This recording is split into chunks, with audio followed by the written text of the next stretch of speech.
Hey everybody, it's Natalie Wilson and I am so happy to be here speaking with you today. Thank you so much Primetown for putting this on. This is a fabulous event and I couldn't be prouder to be a part of it. And I hope that today, after hearing the stories of others, after hearing my story, that you will leave here with some motivation, some inspiration, and some better understanding as to what you're going through, what you might go through, and how better caregivers can support you.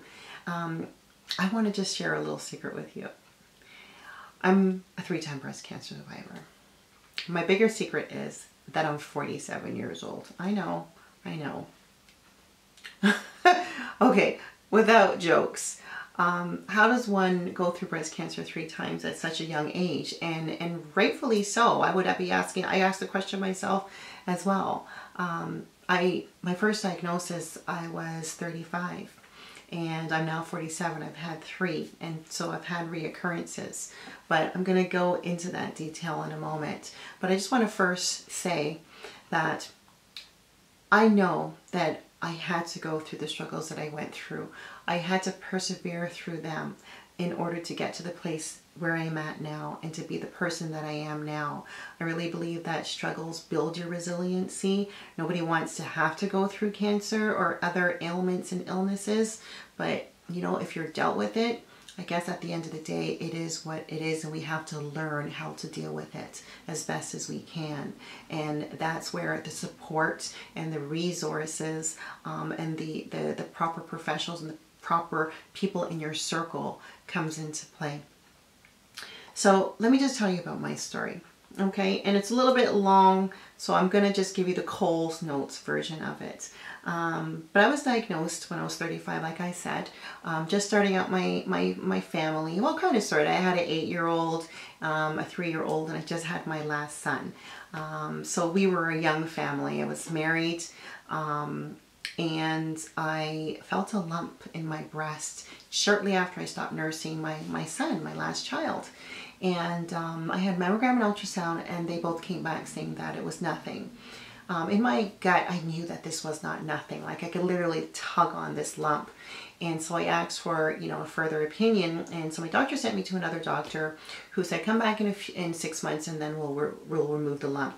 So she did that and didn't expect that it was going to be anything, but it came back to be ductal carcinoma in situ, early cancer, early breast cancer, but early grade aggressive growing in my case. And it was ER positive, estrogen receptor positive, and I tested positive for the HER2 gene as well.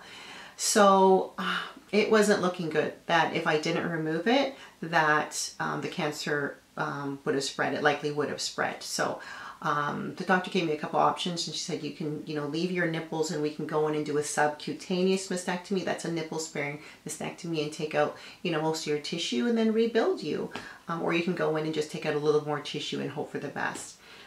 They said that I didn't need to have radiation or chemo if I do the mastectomy. So I thought, at my age, I can keep my nipples. I don't have to go through chemo radiation. If I do the full mastectomies, I can be rebuilt. Why not go that route? So that's what I did. Had a lot of complications. I'm not going to get into all of that, but I had 13 surgeries before I was diagnosed with my second cancer diagnosis. On my 13th surgery, when I was going in for surgery, on my 13th surgery, when I was going in, I mentioned to the doctor that my nipple looked a little funny, and she said, okay, well, I'll take a little biopsy, and that came back being Paget's disease of the nipple, cancer of the nipple. So I went through a few surgeries to get rid of that. Then I had complications. They had to fix those complications, and then I think it was maybe my 15th surgeries when she came back and told me that she took out more tissue and found that I had further cancer. So there I am. You know, I had my 3rd cancer diagnosis. 2 of them came within the span of 2 months. And I was like, what is going on with my life? I'm going through postpartum. I'm dealing with a lot of things. And so here it is. So I took some time off after about a year and a half after all those surgeries, 16 surgeries. Like, you know, I don't want to talk about cancer anymore. I don't want to talk about surgeries anymore. I just want to break. And the doctor was like, you know what, take your time, think about what you want to do if you want to rebuild. Eventually I decided that I would rebuild, because I took some time to make sure that I wasn't rebuilding for the wrong reasons. That it wasn't because I didn't feel beautiful, and that I only felt beautiful if I had breasts. Like, I wanted to know that I knew I was beautiful even if I didn't rebuild my breasts. So at the end of the day, I decided to do the latissimus dorsi surgery, where they bring the flap from the back and bring it to your front and rebuild. That was a long and arduous procedure, but I persevered through it, and I'm now complete. 22 surgeries in 2020. I was 46 when I completed my last surgery, and so now it's all done, and it's just, knock on wood somewhere, that all is well. I've had some follow-up and some tests, and you know, of course I've had some scares in between where I felt other things, but they come back to be nothing, so thank God for that. But let's get into nitty-gritty of what I really want to talk to you about. Like, that's all important and everything, because, you know, here we are talking about young people with cancer. I was a young person with cancer. I'm now 47, and I'm so much more the wiser. But of course I've had that 12 years of experience, right? But I want to talk about the real ugly truth that cancer survivors deal with. And some of you are going through it now. Some of you have gone through it before, and you might be saying, I understand this. I know this all too well. Some of it might be coming for others. So, you know, take this information and lock it away in the little back of your brain, in your mind, and remember these points. You know, you're young. You're in the prime of your life, and here you are, stricken with this disease. You might be still dating, you just married, starting out a new family, in school, new jobs, getting that career going, and you'll be out there watching your other friends. You know, they're out there, they're partying, traveling, and doing all these things, and you're home having to deal with this cancer diagnosis, right? You're watching your physical changes, your body changing, whether it's breast cancer, another type of cancer in your body, bone, blood. Your body is going to change. If you're going through chemo or radiation, I was on tamoxifen for 5 years. That threw me for a loop emotionally, because I was also going through postpartum after my child. So you're going through all those changes, right? You're also not very well versed in this cancer world. You're young. Why are you talking about these things? Normally you wouldn't be, right? And so here it is, all of a sudden you're hearing all this language, and the doctors are coming at you with all this, you know, these options, and it's new to you. And it's just like, it throws you for a loop, because it's not something you're used to. It's not something that you actually want to get used to, but now you have to get used to it, right? You are at that age where you don't really truly, most of us anyways at young ages, don't truly have that advocating voice. You don't know how to speak up for yourself, right? And advocate for, if, you know, you're not comfortable with this doctor, that you want to ask for a new one. You're kind of just set in, this is my doctor, I believe him or her, I'm going to trust him or her, as you should, and what they say is bond. And you don't have that voice yet, that strength to say, hey, you know what, maybe not. I have these questions to ask, or this question to ask. And you don't understand that complicated language. For a long time, I was hearing all these words, and I'd have to go home and, you know, think about what the word was that I didn't understand, and Google them so I could understand it and put it together with some of the other words that they said. And it was challenging. And, you know, at the end of the day, there's just not a lot of resources out there for people with young people with cancer, because unfortunately, I don't know if it's unfortunately, but young people don't tend to have cancer as much as elderly people, middle-aged elderly people. That's just a fact, right? Yes, we do, and they do have cancer, and the numbers are still great, but more often than not, cancer, you're stricken with cancer when you're a little bit older. So the resources that are out there, the support groups, support networks, are usually geared towards middle-aged to elderly people. And so that's what Primetown is here for. And I'm so happy for this, this for everybody now. You know, what we do, and it's a crazy thing, but when we hear cancer, we automatically associate it with death, right? And so a young person having to think about death, like that's just not something we want to talk about or think about or hear about. But you know, we have to think about that. We have to fear reoccurrences. I was just going through some challenges the other day because I felt some other lumps, right? The depression, the anxiety, you know, they set in quicker because of all the factors that we have to deal with that I just mentioned prior. But here's what I want to talk about my experiences. These were my harsh experiences. So as I talked about just having my young child, so I was going through postpartum. And that was the most difficult thing for me because I'm dealing with 2 children, I'm dealing with cancer, I'm going through postpartum, and I tell you, I remember coming from my aunt's house over the bridge, and I was driving my truck with my 3 kids in it, and I was on tamoxifen, which is a cancer estrogen blocker drug. This was my treatment for 5 years, and I felt like driving my truck over a bridge. And when I recant that story, it gets me every time, like it hurts my heart every time, because it was a very real reality for me that my life was in an upheaval. I didn't know if I was going to survive. I didn't know if this cancer was really gone. I feared that it would come back. I feared that I wouldn't be there for my children and for my husband. How would he be able to take care of them? I feared that my mom would lose another child. All these things were playing in my head. And I had to go to the doctor and get some antidepressant medication because I was going through it. And it was a terrible time. So the anxiety and fear of death because of all the loss that I'd already gone through was just that much more heightened for me.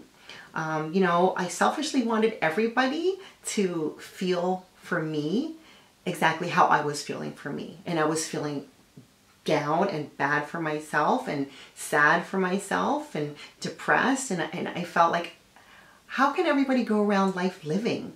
How can they be normal? I'm not normal anymore. Like I don't feel normal anymore. And how dare you act like everything's okay? You know, my husband took the brunt of it, because he was doing so much, taking care of me, taking care of children, working, and, you know, I give him hell. It's like, why are you not sad? It took counseling for me to understand that, right? And I went through a near divorce because I wanted and needed and expected him to love me and grieve for me and grieve what I was grieving. And I learned eventually that it was unfair. You know, I went through the emotions, and eventually I learned that there were the 10 stages of healing. The shock, the anger, the pain, the denial, the depression, the moving on and not caring and acting like everything's okay. I went through a phase where I'm good. I'm just going through my surgery. It's just the next surgery that I have to go through. Never mind anything else. I'm living, taking care of my children. And what I wasn't doing was processing everything. I wasn't addressing what I was dealing with.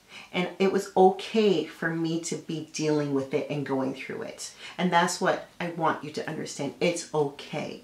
It's okay to be depressed. It's okay to feel anger and be mad and depressed and frustrated. It's okay to go through those things. And I really, really, really suggest you find a book, find you know, some readings on stages of healing and understand them, so you understand when you're going through what you're going through. You know, I wasn't dealing with my emotions. I remember I got on a plane and I flew to Mexico in the height of when all the violence was happening there. I was going to Mexico because I just wanted to be away from everybody and I just wanted some time to myself. And I wasn't thinking about my safety. I wasn't thinking about, you know, my husband not wanting me to go. I just felt like that was something I needed to do. But, you know, those are the things that I went through, and they're very real. And I know some of you are shaking your head saying, yes, I know, I'm going through them now too, or I remember going through that. And that was the real ugly truth of me for almost 10 years of my life. But I found myself again. How did I find myself again? And I just want to tell you that there's always hope out there.